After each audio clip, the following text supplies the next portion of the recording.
so basically we are gonna start with the removal of the gas tank. If you notice, it's leaking somewhere around here. So what I'm gonna do is I'm gonna try to restore it. First thing we need to do is we got to remove this cover shield that we have right here. This is basically a cover, a shield, so nothing hits the gas tank, no excess debris and all that stuff. There's basically there's basically 5 10mm bolts. So it's this one on the passenger side, you're gonna have another one down here, one right there in the middle, one driver's side, same position, and then this one that was already taken off. So this is the closest one to the driver's side back tire. Okay, now hence the quality of the video. It's about 1:32 in the morning that I'm doing this. Fortunately, it's the only time that I have to be working on this car. It's Saturday, I should be out sleeping, relaxing, but I just, this is therapy for me. So let me remove this panel real quick, and I'll show you exactly how it looks after it's done. Okay, so after removing that shield, and let me tell you this from starting right now, let me show you what just happened right here. So broke a screw in there. I'm gonna have to drill it and probably tap it, but remember, we're dealing here with a vehicle that probably it hasn't been moved since 1998. So WD-40, oil, you're bound to break some stuff while taking everything apart. Mind you, I've spent a whole day pressure washing and lubricating and all that this vehicle before even starting today's job. When I first got it, I wanted to see what I was running into. So we're bound to break some stuff, but hey, it's part of a restoration project. So now that we have full access to the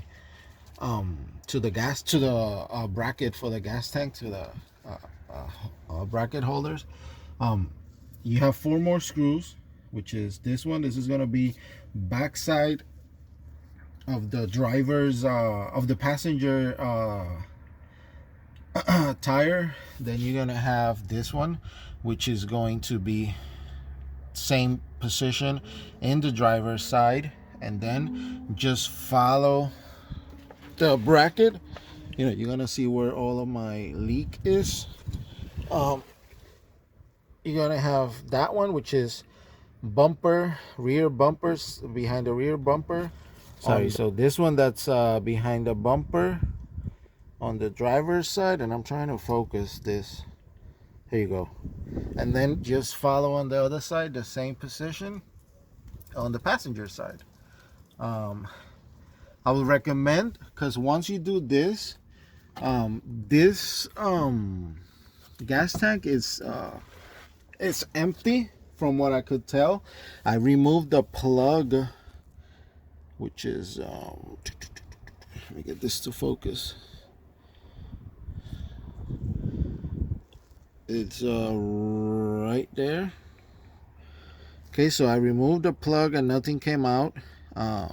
I even lifted the vehicle a lot higher than what I had it, trying to push whatever was left over into it, and I didn't get anything. So it's either gunk there, because remember, they put mixture on rotaries gas, so there's either gunk there, or I don't know what I'm gonna find. Like I said, I'm just gonna remove it.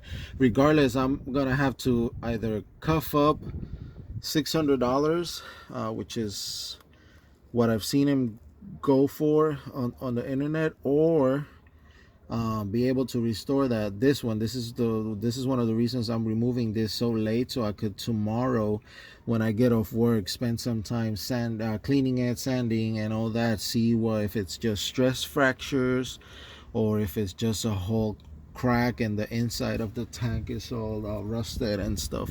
So let me remove those 4 screws and I'll get back with you when on the next step. Now a little tip that I'm gonna give you is remember, these gas tanks, they're heavy, you know, they'll be 20-30 pounds, and if they have some liquid inside of it, gasoline still left inside of it, you don't want this thing falling on your chest.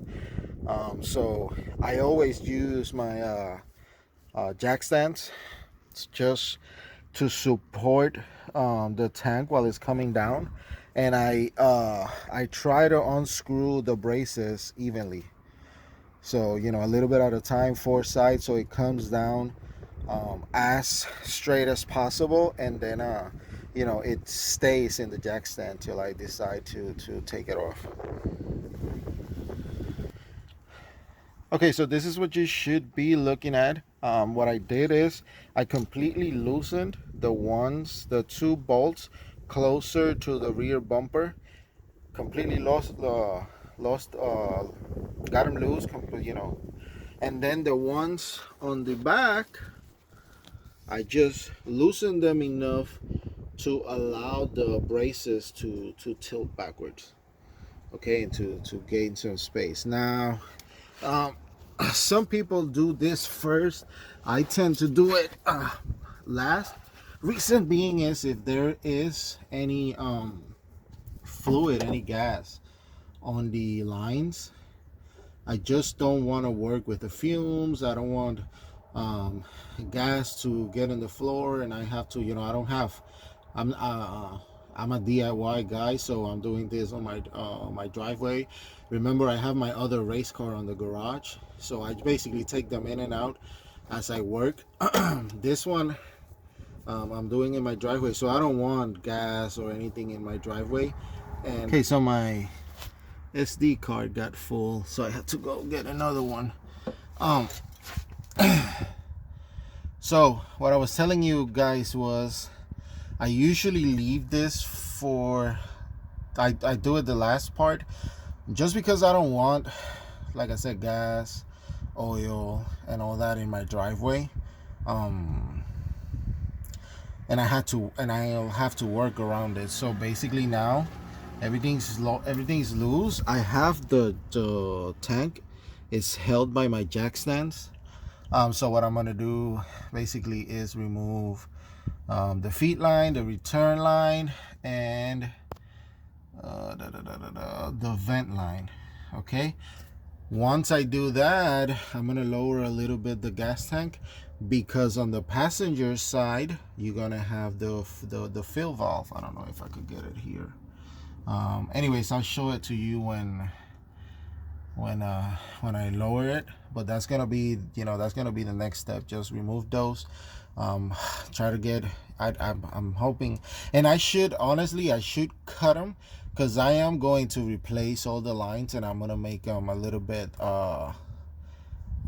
bigger, a little bit more diameter, simply because RX7s, fuel lines, they weren't made to the extent of the vehicle, so under high loads they tend to run a little bit lean.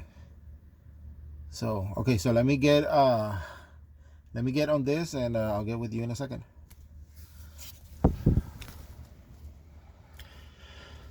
So now you see this, the 3 hoses and the vent valve are all released.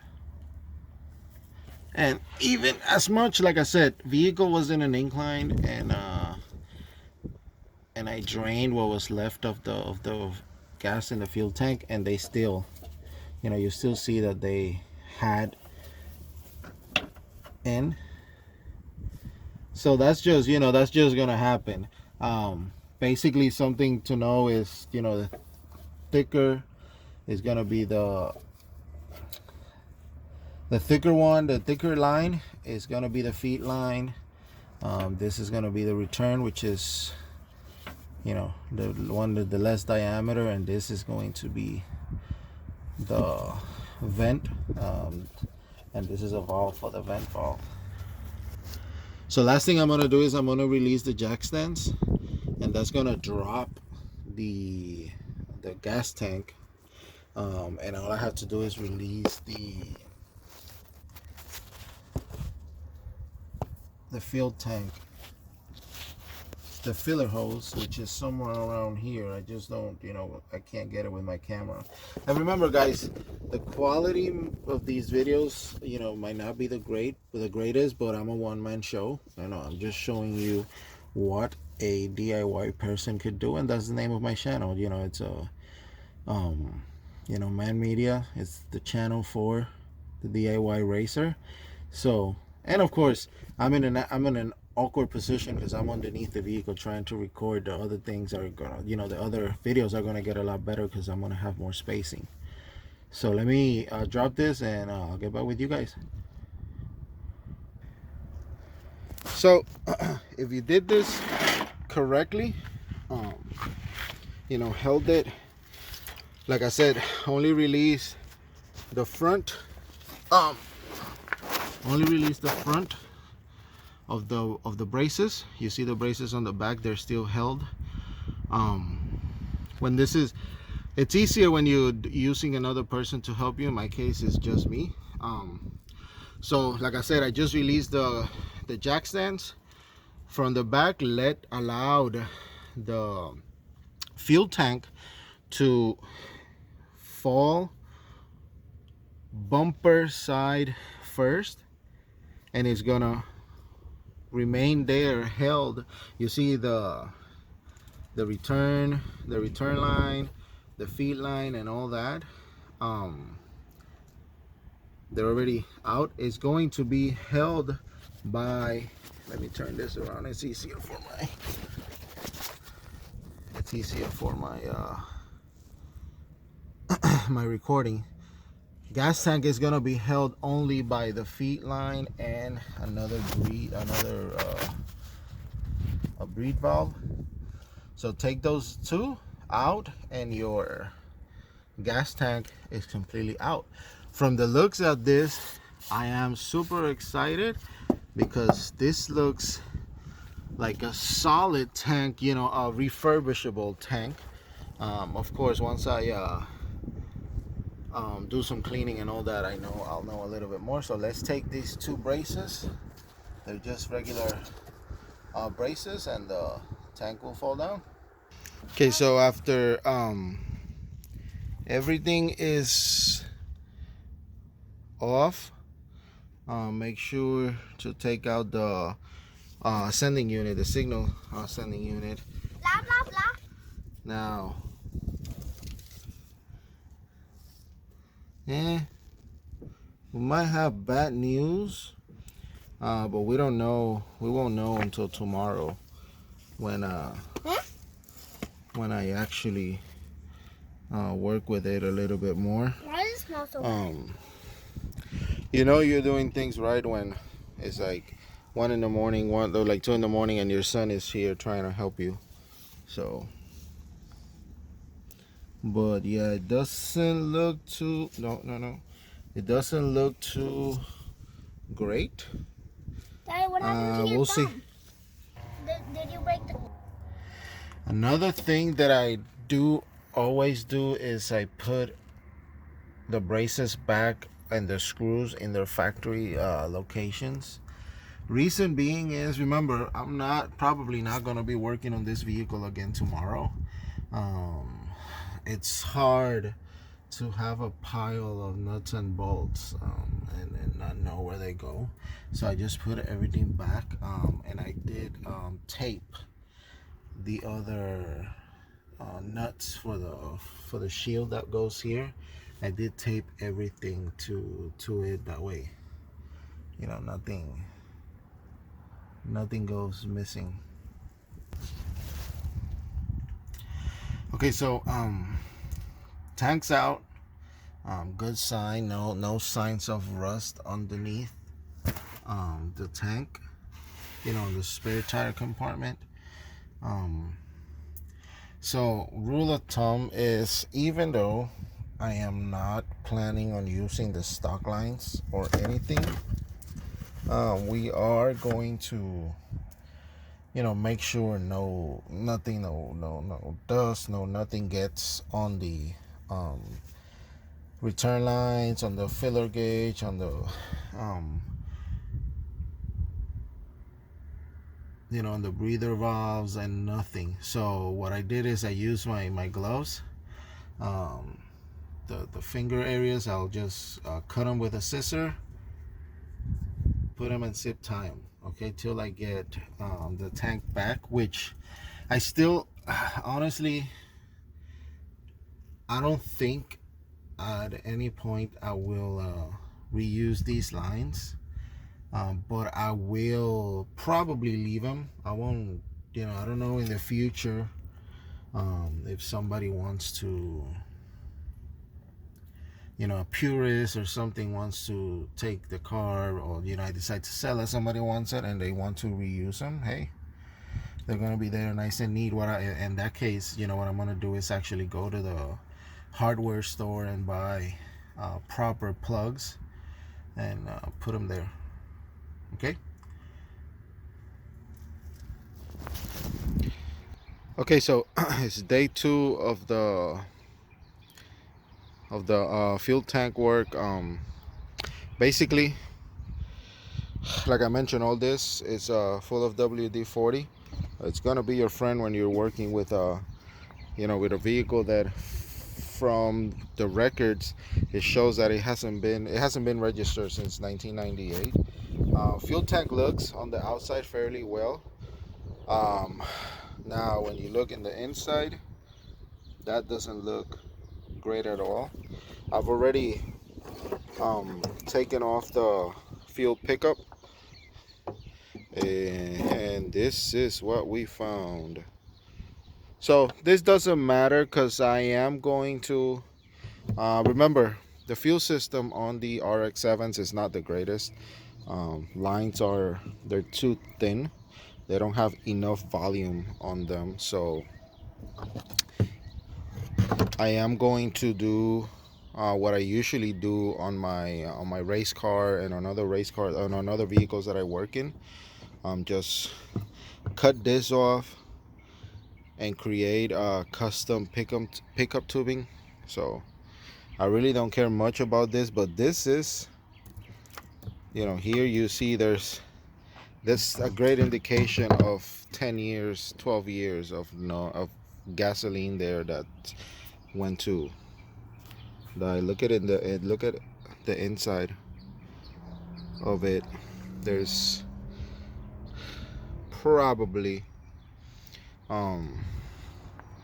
once again 12 years of slush in there, of dirt, grime, nasty old gasoline. So I'm gonna start working on it. I'm gonna pressure wash and all that. I'll make another video of me restoring the tank. So stay tuned. Thank you guys. Always remember, subscribe to us, and we're gonna make a nice little vehicle here.